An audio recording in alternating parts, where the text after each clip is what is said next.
akwenele. Uma ngabe entsheni engangentsha sebabulisini uthola ukuthi kuma-learnerships you can take only abantu abawu-29 on that scale.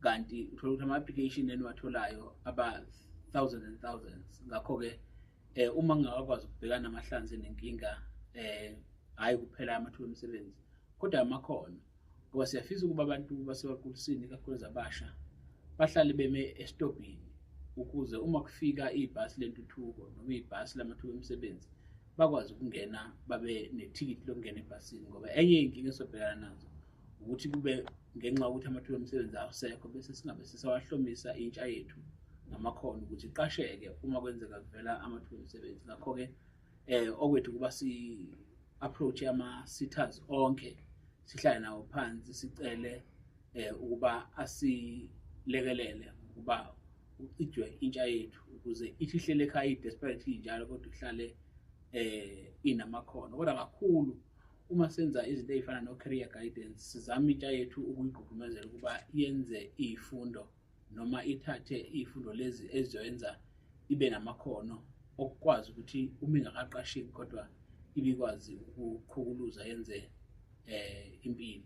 Ngakho-ke lo nyaka esizowuqala unyaka obaluleke kakhulu ngoba kuzoba unyaka wokuqala la khona sinohulumeni lo okhona kuzwelonke nasesifundazweni. Ngakho nathi we need to be sharpened ukuze uma ngabe kukuthi noma yini evelayo eza kithi sikwazi ukuyimukela ngendlela eyiyo.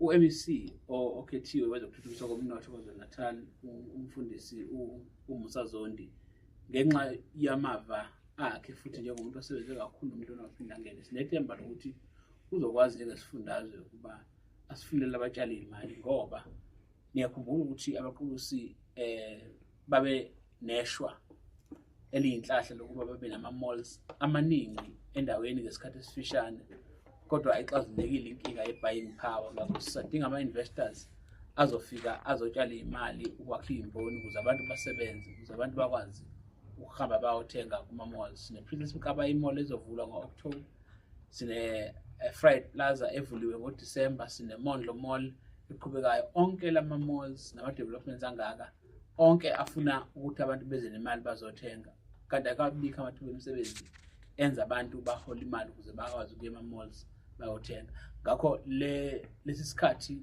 ngizobe ngihlalisa umhlangano wami wokuqala kuleli viki elizayo wekomiti elabekwa umkhandlu ukuba lihambe liyofuna abatshali beyimali eliholwa yimi njengomeya. Ngakho-ke ngizophuma uphumulo amashangana ukuyoqinisekisa ukuthi ngiyayifuna imali, ngifune abantu ukuba bazokwenza ama-investments ukuba bakhe amathuba emisebenzi emapolisini. Isithembiso engisenza kubantu basemapolisini kakhulukazi intsha ukuthi kukhona okuzokwenzeka kulo nyaka odabeni lokwakhiwa kwamathuba emisebenzi.